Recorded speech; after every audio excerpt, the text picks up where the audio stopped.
Hi, I'm with Sid, and I want to say a few unkind words about the NSA. Now, if the police wants to open my mail, or search my house, or tap my phone, they need to get a court order. That is to say, they have to present to a judge proven facts that show that it is likely that I have broken a law. The NSA respects no such restriction. They are quite open that they don't respect it for foreigners, and it is doubtful that they really respect it for their own citizens. So, the NSA, by its own admission, violates fundamental rights and breaks laws. That is, the NSA is a criminal organization. And that means, of course, in turn, the United States is, alas, a rogue state. Well, how could the Europeans deal with this rogue state?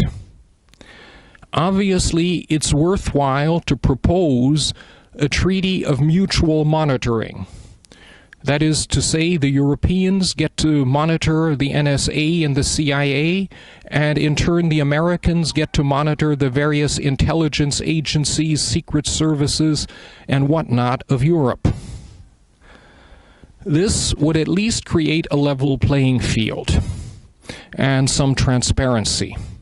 However, we can be quite sure that the government of the United States will not agree to such a treaty. And since the member states have a duty to protect themselves and their citizens, this means that all the installations on our territory that are controlled by American corporations or by their government should be put in front of a very clear choice.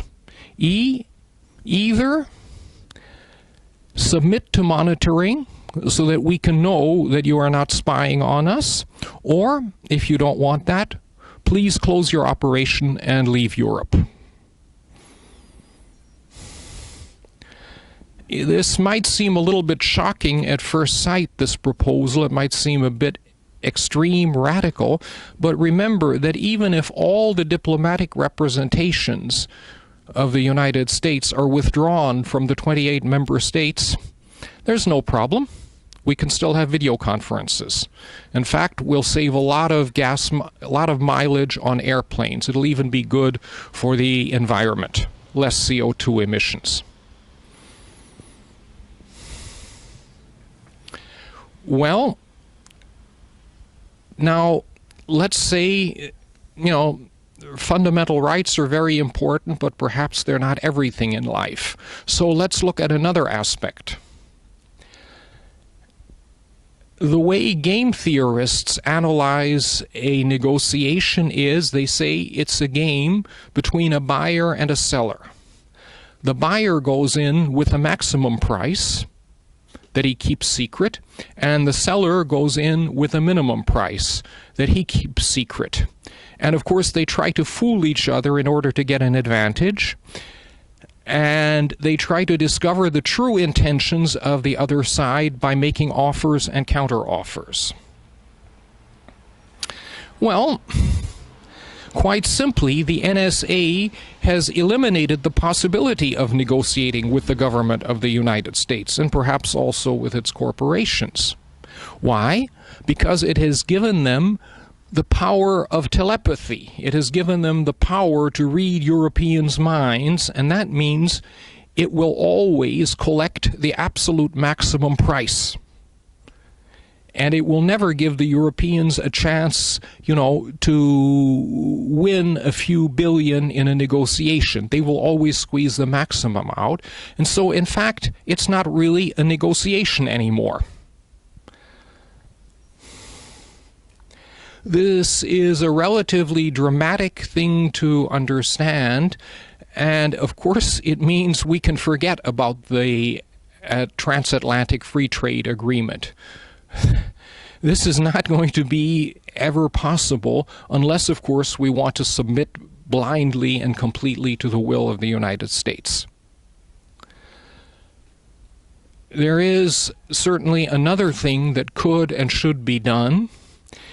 Namely, we know that the hardware and software of many American corporations contain trapdoors, viruses, access ways, Trojans, you name it, that are used by the NSA to spy on us.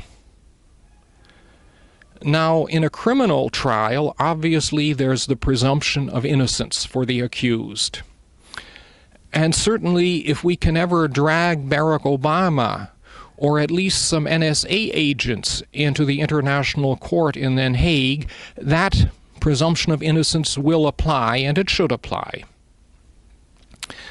But in order to protect ourselves, we should use a different paradigm, namely that of the skeptical scientist. We should look at each product, each service that is being offered for us to import, and we should say, prove to me the hypothesis that this product is free of spyware. And if the would-be exporter can prove it, okay, we go right ahead and import, no problem. But if he can't, well, when in doubt, then we refuse. We will not import products like this. This will probably, I'm the first to admit it, lead to an IT trade war with the United States. And this is a war that Europe is likely to win. Remember, all these things, radio, television, the digital computer, the mobile phone, you name it, they were all invented in sleepy old Europe, not in the frenetic Silicon Valley. And that means we have the resources to win this war. And furthermore, we have very nearly the whole world as allies, because almost everyone will be eager to buy European products and services that have been vetted in a transparent way and that have been proven to be free of spyware. So at the end of such an IT trade war against the United States, we will have a few million more high-quality jobs in Europe, and we will have a huge share of the international IT market. So, in other words, the product problem of the NSA may actually be a solution. It all depends on our courage and our will. Thanks for listening.